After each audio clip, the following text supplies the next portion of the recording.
Good afternoon, everybody. Thank you for joining us. Thank you especially to our special guest today, Shannon Maynard, for joining us for the Lunch with Nonprofit Leaders series today. The theme of this week's class is volunteering, volunteerism, managing volunteers. So I'm going to ask Shannon some questions about volunteering, also about her career path and leadership. All right, so let's dive in. Shannon, in 2008, you co-wrote a feature in the Stanford Social Innovation Review called The New Volunteer Workforce. You co-wrote that with a few of our faculty here at the Do Good Institute, Bob Grimm and Susanna Washburn. You noted that nonprofit leaders must develop a more strategic approach to managing the overlooked and undervalued volunteer talent pool. And so I'm wondering, over the past 12 years, have the ways that nonprofits engage with volunteers changed at all since you wrote that article? So before answering that question, I think you have to take a step back and look at what else has changed in the past 12 years that could have a huge impact on nonprofits and volunteering. And I want to speak specifically to social media and income inequality. So social media, what's interesting to me is that while we've have research now that shows that volunteering and donating are happening right at lower rates today than they were a decade ago. More than 50% of Americans engaged in some sort of political or socially minded activity on social media in 2018, according to Pew Research. So I think social media as a conduit for expressing altruism and justice work really eclipsed formal volunteering as we thought about it back in 2008. Social media filled a void that many nonprofits couldn't respond quickly enough to, giving volunteers autonomy and opportunity to be creative, to have their voices heard. In 2008, when we wrote that article, nonprofits were just figuring out how to use social media themselves. They have invested the past decade in figuring out how to use it for fundraising, organizing, advocacy, and education. But people not necessarily connected to formally volunteering with any nonprofit entity have also been figuring that out and creating their own grassroots movements rather than tying their wagons to like an existing nonprofit. And so what we've seen is nonprofits can often be the recipients of some of the benefits of these online movements, but they aren't usually driving them or leading them. And what we see often is a grassroots movement over time formalizing right into a nonprofit. The second sort of big trend that I think needs addressing when we start to look at volunteering and civic engagement is income inequality. The growing income inequality has played a role in declining civic engagement. Data shows that for the general population, rising income inequality leads to a decrease in civic participation and trust, right? So nonprofits are no longer trusted institutions and seen as sort of more ethical or reliable than the private sector or the public sector. I think every year, Panetta Institute puts out a survey of college student attitudes. And a couple years ago, I shared this with my board, and they were surprised to see that the most trusted institution among college students was Amazon. And you think about, well, why is that is? And it might like shock people because from a values perspective, you might think college students would be really critical of like Amazon, but they trust them because they're reliable, right? And they deliver. And so I just think that's like an interesting thing to think about. So I feel like a history of really transactional relationships with nonprofits is one factor in this sort of decline in trust.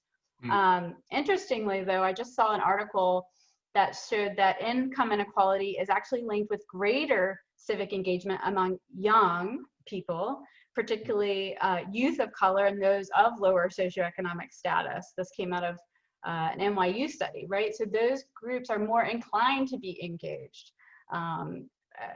than others. And so I think when we think about Gen Z and younger generations, which is more than 50% of the world's population, they're expressing their civic engagement through activism, through things like corporate boycotts and boycotts, and just different forms of social change than traditional models account for. Which brings me back to your question, what's changed in volunteering over the past decade?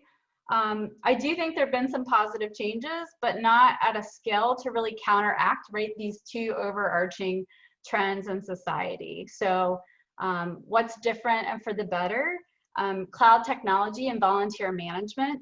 There are just a lot of low cost and free tools out there today to help organizations more efficiently manage things like volunteer recruitment, matching, right? The cost of a good volunteer management system, which often has a lot of good practices built into it, isn't really an excuse anymore to not use volunteers or be thoughtful about how you can more strategically use volunteers.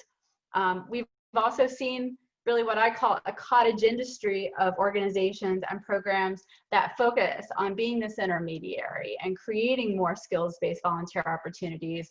And skills-based volunteering has really become part of a company's employee engagement portfolio, right? You see it in almost every company as something that they value. But most organizations who use volunteers, I still don't think do so very strategically, because I don't think they think very proactively about people, their people in staff and volunteers in general. It's still very transactional from my practical experience. Mm-hmm. And I think one of the other big changes we've seen is like a lot of more nonprofits have actually tried skills-based volunteering and realized it's an investment, but some aren't so sure the investment is worth it. When you look at volunteering, for me, you have often multiple stakeholders. You have the individual volunteering. Sometimes in the case of pro bono and skills-based volunteering, you have the company that's bringing those individuals to you. You have the organization that is actually, who has the need. And then sometimes, in many cases, there's this intermediary there who's there to help define a project and manage the experience to balance out the equation so that everybody, all those stakeholders get value, right, out of the process. And I think that can be a lot of work, right? So that is an investment.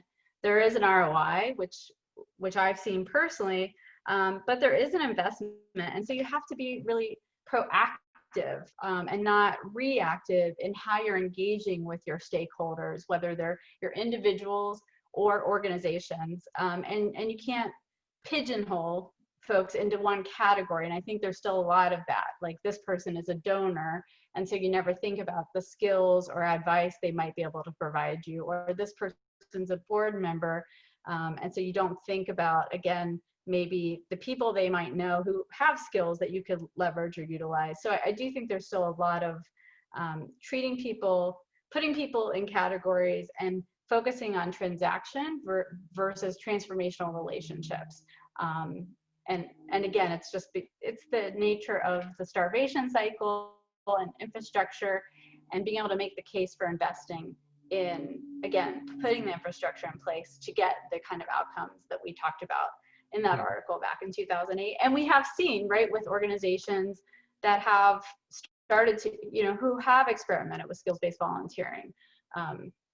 But it's a lot of trust to sort of take that step and put that investment into that kind of approach, and it does require an investment. Yeah, certainly. And I'm going to ask you a question coming up about skills-based volunteering, but I really appreciate all the insights you shared. You really broke down the walls of my question and put a lot of trends in context. Probably introduced a lot of new ideas for everyone watching this, so thank you. I do want to kind of compare and contrast. One more question to kind of compare back then when you wrote the article and now. Mm-hmm. So back then you cited waves of retiring baby boomers and also a wave of energetic young people in my generation, the Millennials, who are ready to meet the needs of nonprofits through volunteer labor. Have we and the baby boomers lived up to your expectations? If so, how? And if not, who's to blame? So good question. And I think we have to acknowledge the economics of these two generations. So back in 2008, we saw baby boomers as the wealthiest and most educated generation, right, to enter the workforce.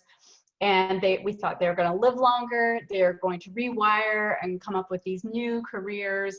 many of which could be focused on like giving back. But now, right, as more of them are turning 65, we see that retirement doesn't mean extra time to donate to the charitable sector, but a descent into hard times for many folks. Half of American families in the 56 to 61 age bracket had less than $21,000 in total retirement savings back in 2016, according to one study. And 40% of Americans over the age of 60 who are no longer working full-time rely solely on Social Security for their income, right? The median income is about $17,000. So baby boomers as a generation are just economically hurting more than I think we realized 12 years ago. Those boomers, right, who do have financial means and more traditional retirements are actually spending their time and financial resources propping up their millennial children so they can actually buy homes and afford childcare. There's some really interesting research about wealth, transmission of wealth from baby boomers right now to their kids is one of the enabling factors that are enabling millennials to be able to afford to have children, to have childcare, and to be able to afford a home, right? So I think millennials get a bad rap because those who do volunteer are doing so at the same rate as those of other generations. Those without children are more likely, and those with children, right, are more likely to volunteer than those without children. Fewer millennials are having kids, buying homes than previous generations. So I think there's a big correlation between those activities and lower volunteering rates in this generation.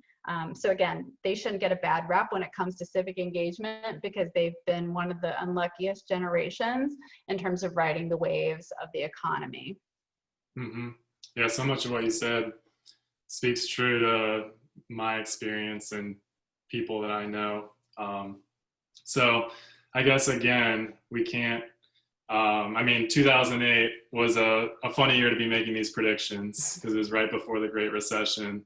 And I guess we're still feeling the effects of that, like intergenerational effects of that recession 12 years later. I think we are. And that's interesting to sort of look at, there's a lot of research written on just, again, the economic challenges for millennials and having this double hit of many of them, finding it hard to find jobs when they're, out of college back in 2008 and 9 during the recession, and now with this pandemic. But that some of it's actually far worse than we believe it to be because of, again, this, those who come from families with more means are kind of being propped up by their parents still as adults in terms of the value of childcare and help with down payments on homes. And there's some good articles out there that if we actually remove that, right, we would just, the problem would seem this much more, just much larger and affecting far more people than we think about it today in terms of the economics of the millennial generation. Yeah, that makes sense. Okay, so moving forward from 2008, so after you left the Corporation for National and Community Service, you served as the Chief Talent and Knowledge Officer at the Grameen Foundation. And a lot of our students have read the case study on Grameen America, so they're familiar with the Grameen Foundation. But while you were there, you established the Bankers Without Borders program to provide high-skill volunteer labor to social enterprises. This is the skilled volunteering that you were referencing earlier. So what did you learn about volunteerism from this experience? So it was a great opportunity to go to Grameen Foundation after having been at the Corporation for National and Community Service, doing research, analysis, writing white papers, right? It's one thing to sort of say, hey, here's this opportunity, here's what it should be. And it's another thing to go and actually say, okay, I'm going to put my money where my mouth is and actually try to do this with an organization. And so I think one of the things I learned about that experience is that, again, the organizations that invest strategically in volunteering and see volunteers as a resource, I think it happens because of leadership sees that, right? And at Grameen Foundation, the CEO and many board members saw the value of, like, how do we better harness all of this individual interest in microfinance and just the skill sets that we know that these folks have at the same time knowing that microfinance institutions and other social enterprises have so many like needs, capacity building needs, and the organization had spent really its first decade helping provide that capacity building with paid consultants and staff. And so there was this clear opportunity that it saw to sort of leverage all of these skilled individuals in providing, and companies and corporate relationships in providing support. But what was unique about it is that we were able to convince a funder to help us build out something holistically to do this. And that's what many organizations don't have the opportunity to. And so we were able to take all those best practices that I had researched and seen at the Corporation for National and Community Service and build out a technology system that allowed us to actually make it pretty easy to do all the matching, all the sort of transactional pieces of this, and really focus on like developing good scopes of work with organizations for using volunteers, and really finding and developing relationships ongoing with those volunteers where they felt valued, right? And we can make good matches. And so I think it was just a unique, to have leadership buy-in, to have, I think, access to the skills in terms of the just the brand visibility and recognition of an organization like Grameen Foundation, and existing relationships with, at that time, banks and tech firms, right? We had easy access to the skills, so we could really focus on helping both folks within the Grameen Foundation and the organizations that we worked with to change their mindsets about volunteers and to help make it easier for them and to build trust in the process, right? Because I mean, everyone's had a volunteer experience gone bad.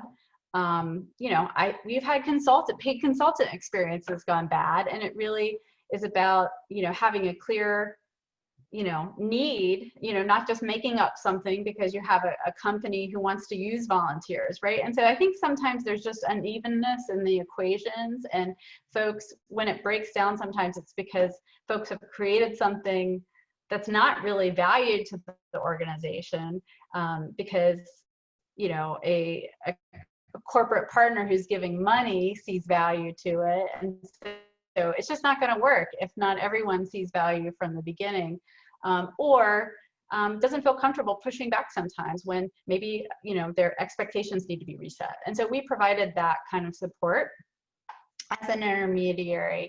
But for me, you can do everything right and still have things go wrong. But the data shows we were able, you know, the return on investment was proven in terms of the money we spent versus the value and in-kind services. Again, it was very easy. There were no problem in finding the skills. The biggest challenge was in actually getting the supply of projects and opportunities. And again, that was really about building trust and credibility, and helping change mindsets about what volunteers could do. And so over time we did that, and you know, the program is still operating today. There were times when I think it was sexier to individuals and the companies than to, and leaders saw the value, but others in the organizations sometimes sort of thought it was silly, I feel like, compared to some of the very like tech heavy, you know, mobile phone development work that they were doing. But it's really interesting to see that a lot of those projects maybe weren't sustainable, but this actually has become a sustainable part of the organization and a resource to microfinance institutions and other social enterprises around the world. So I'm really proud of that, but I know it's hard to do. And in our case, we had a 3-year, $3 million commitment from a donor to help create the infrastructure to do that well and to do that sort of at a scale that could be sustainable. And a lot of organizations just never get that chance, or are skeptical sometimes when another organization, we worked a lot early on to see if other organizations wanted to partner with us, right? So that Bankers Without Borders was not just the Grameen Foundation's initiative, but potentially a joint partnership.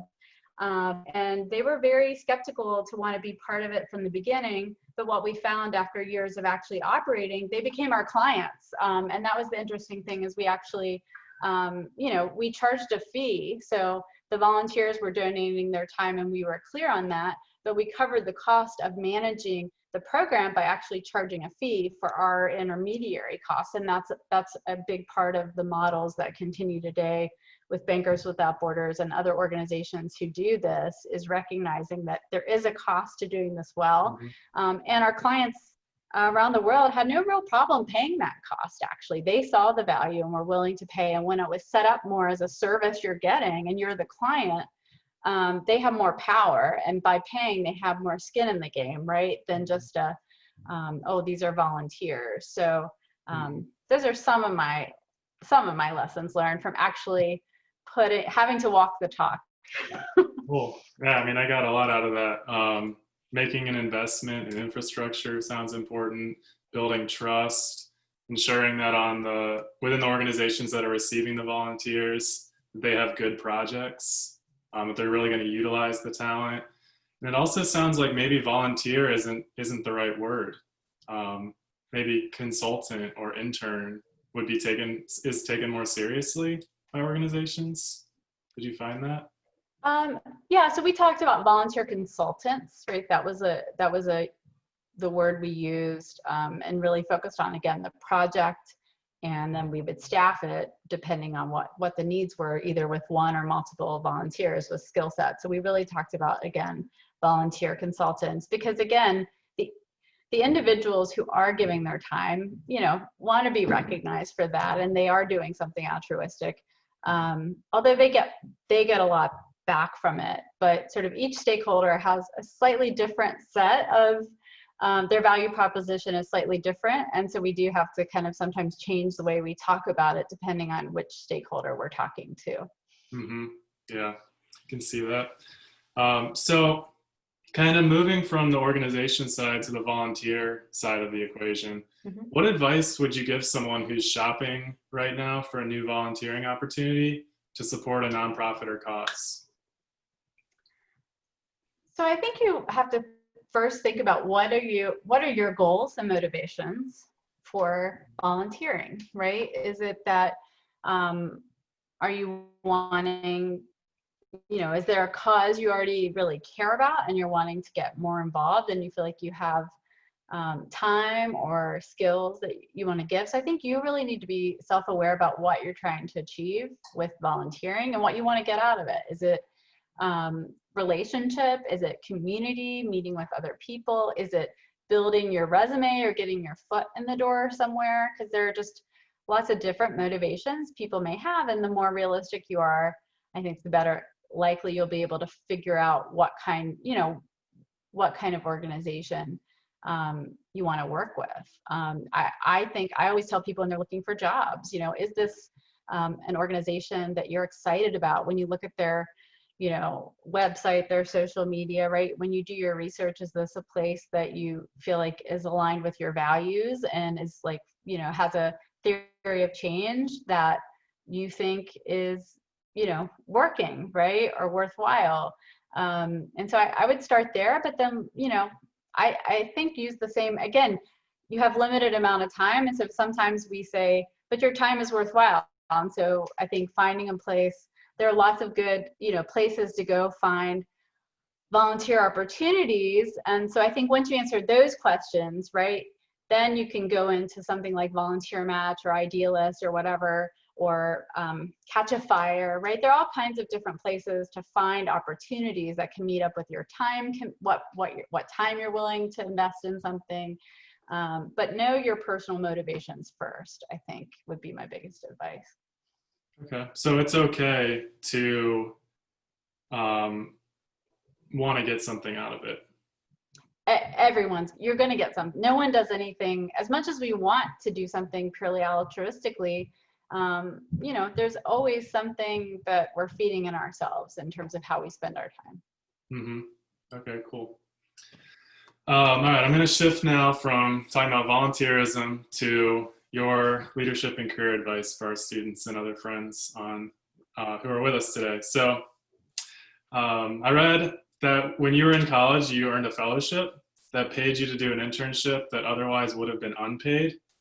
And, unpaid internships It's like such a quandary for a lot of college students. Do you have any advice for students who are concerned about not being able to take internships because they have bills to pay, but they know that they need these internships to strengthen their resumes and launch their careers?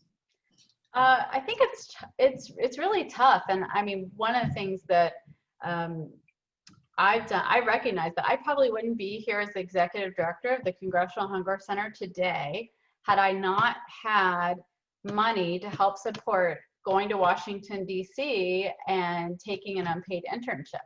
I just did not come from a family with means to be able to pay for, you know, me to live somewhere in Washington, D.C. and make no money, you know, for the summer.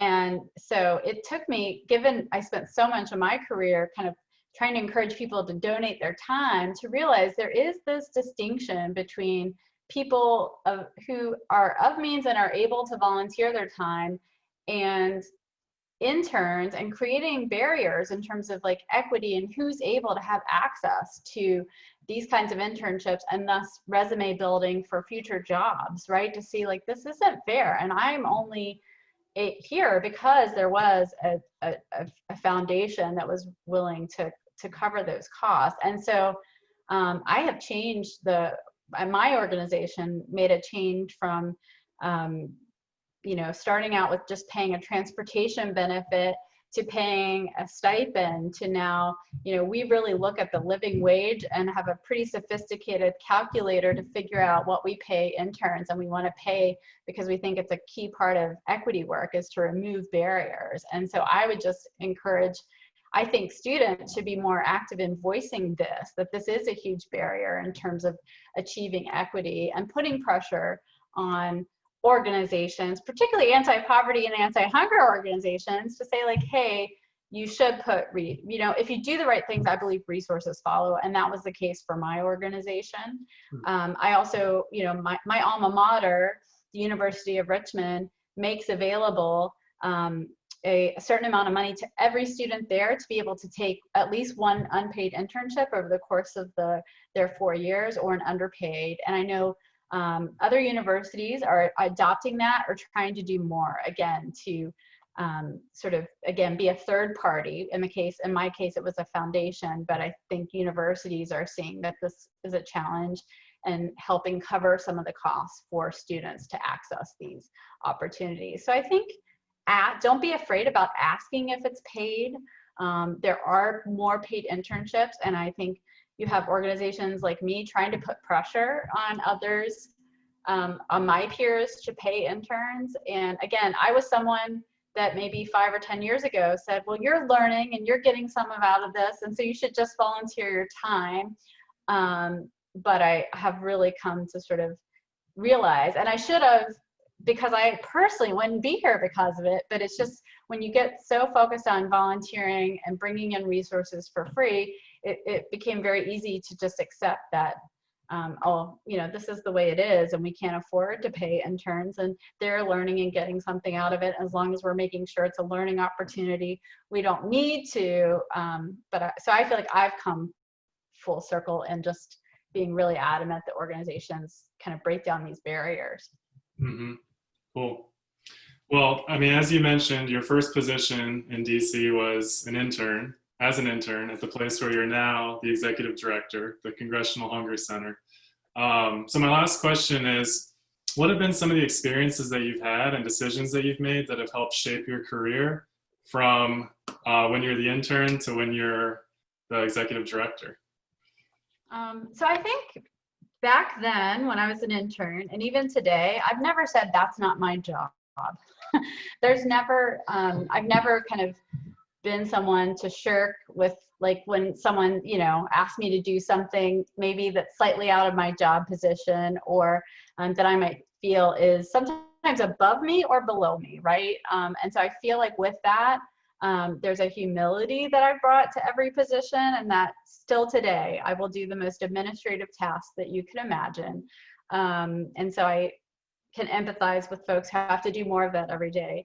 But also, you know, I have seen opportunities, right, along the way that sometimes were a little bit more painful in my career in terms of, like, either having to put in some long hours or just sometimes feeling a little bit over my head in terms of what I was being asked to do. But I never said no or tried to like negotiate and, you know, kind of get something out of it for myself. And early in my career, I think folks used to always tell me, oh, you're a utility player. You're such a, we can plug you in anywhere. But I do think that has been really valuable in terms of me getting lots of different skills and exposures, because I never said no to something because it didn't fit within my, you know, my understanding of my job or my role. Mm-hmm.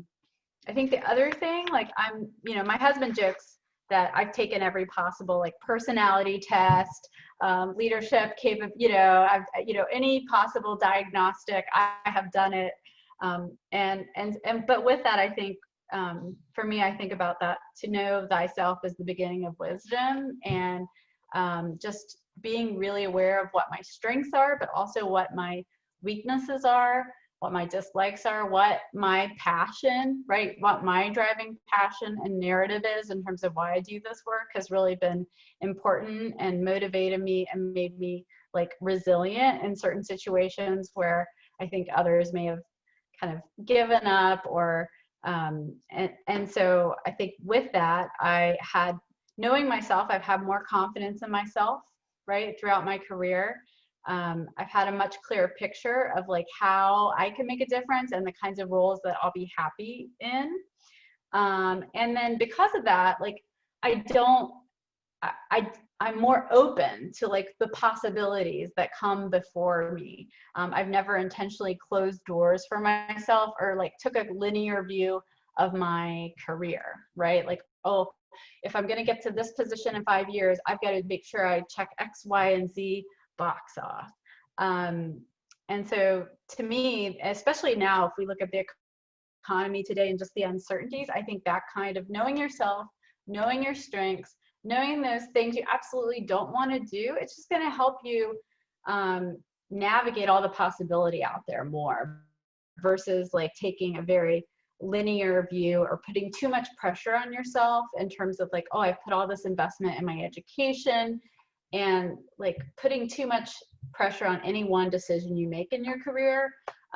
When I was leaving the Corporation for National and Community Service, before I went to Grameen Foundation, someone who I'd worked with who became a mentor of mine, and I think that's another important piece, is like, you know, building relationships with the people that you work with so that you are learning from them, both personally and professionally. And she told me, I was like, oh, what should I do?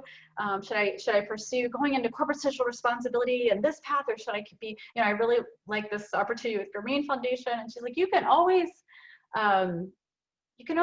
change your mind. I'm a very loyal person, and I put all this pressure on like any one career decision I make. And she's like, you know, you can always go there, and if you don't like it, you have other skills you can bring to a new organization. And I just think that that's been advice that I have used and given to others time and time again. It's like, don't put so much pressure on yourself. You can go and decide this is not for me and change direction. So the last thing I'd just say is like, be a giver and not a taker. I think givers and like helping others without expecting anything in return actually ends up building your credibility and the kind of credibility that's needed to influence change in like large organizations and ecosystems. And so it's kind of a, don't have any upfronts like, oh, I want, you know, you owe me this, or I'm going to do this if you do this for me. But over the long run, I've seen that like just being willing to help people because they need help. And sometimes, you know, you have to say, I'm learning to say no more these days, just given, you know, what's happening in professionally, but also in my personal life, like saying no, there is a time to say no, but just coming at things with like a giving attitude, expecting nothing in return, I think in the long run pays off for you and your career. Cool. Well, great advice. Thank you. Thank you so much. Really enjoyed our conversation.